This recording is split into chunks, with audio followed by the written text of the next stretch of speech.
लोकसभा चुनाव 2024 के परिणाम सभी के सामने हैं। इन परिणामों ने सभी को चौंका दिया है। राजस्थान में भी जो नतीजे सामने आए उसकी उम्मीद किसी को भी नहीं थी। यहाँ कांग्रेस ने इंडिया गठबंधन के साथ 11 सीटों पर अपना कब्जा जमाकर भाजपा की क्लीन स्वीप करने का सपना चूर चूर कर दिया। दूसरी तरफ राजस्थान में सभी 25 सीटों पर जीत हासिल करने का दावा करने वाली भाजपा को 14 सीटें जीतकर ही संतोष करना पड़ा। वहीं इन परिणामों के बाद राजस्थान की 5 लोकसभा सीटों पर विधायक सांसद चुने गए हैं, जिसके कारण विधानसभा सीटों पर विधायक का पद खाली हो गया है। इसी के चलते अब फिर से राजस्थान में 5 विधानसभाओं में उपचुनाव होंगे। यहाँ आपको बता दें, किसी भी विधानसभा सीट के खाली होने के बाद 6 महीने के दौरान वहाँ चुनाव आयोग की ओर से उपचुनाव आयोजित कराए जाते हैं।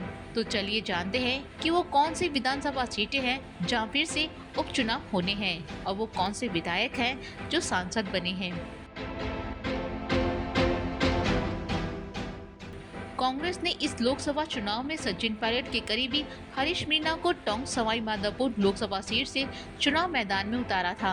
हरीश मीणा वर्तमान में देवली उनियारा के विधायक हैं। लोकसभा चुनाव के नतीजों में मीणा ने भाजपा के लगातार 2 बार सांसद रहे सुखबीर सिंह जौनपुरिया को हराकर सांसद बने हैं। ऐसी स्थिति में देवली उनियारा सीट अब खाली हो गई है। अब यहाँ उपचुनाव आयोजित कराए जाएंगे।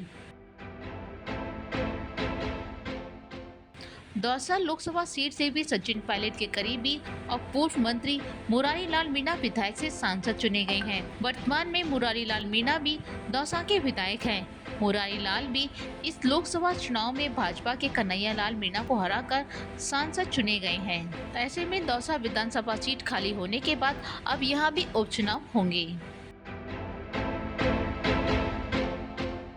झुंझुनू लोकसभा सीट से विजयी रहे विजेंद्र ओला भी सचिन पायलट के करीबी नेताओं में माने जाते हैं। उन्हें भी कांग्रेस ने विधायक होने के बावजूद झुंझुनू से लोकसभा का चुनाव लड़ाया, जहां वो पार्टी की इस परीक्षा में खरे उतरे। विजेंद्र ओला ने भाजपा के शुभकरण चौधरी को हराकर सांसद के पद पर कब्जा किया। ऐसी स्थिति में झुंझुनू में भी उपचुनाव होना तय है। आरएलपी प्रमुख और इंडिया गठबंधन के प्रत्याशी हनुमान बेनीवाल दूसरी बार लगातार सांसद चुने गए हैं। इससे पहले बेनीवाल खींवसर विधायक के हाल ही में हुए चुनाव में विधायक बने थे। लोकसभा चुनाव के चलते उन्होंने भाजपा की ज्योति मिर्धा के खिलाफ चुनाव लड़ा और उन्हें हराकर वो फिर से सांसद बने। बता दें कि ज्योति मिर्धा को चौथी बार हार का सामना करना पड़ा। वहीं बेनीवाल के सांसद बनने के बाद अब खींवसर में उपचुनाव होने हैं। राजस्थान की हौस सीटों में शामिल बांसवाड़ा लोकसभा सीट से भारतीय आदिवासी पार्टी के प्रत्याशी राजकुमार रौत इस चुनाव में सांसद चुने गए हैं। वर्तमान में राजकुमार 84 विधानसभा के विधायक हैं, लेकिन इंडिया गठबंधन के तहत राजकुमार ने भाजपा नेता महेंद्रजीत सिंह मालविया को पटकनी दी है। यहाँ आपको बता दें कि महेंद्रजीत सिंह मालविया पहले कांग्रेस में विभिन्न पदों पर रहे, लेकिन विधानसभा चुनाव के बाद उन्होंने अपना पाला बदलते हुए भाजपा ज्वाइन कर ली। उनको चुनौती देने के लिए कांग्रेस ने भारतीय आदिवासी पार्टी के साथ गठबंधन किया।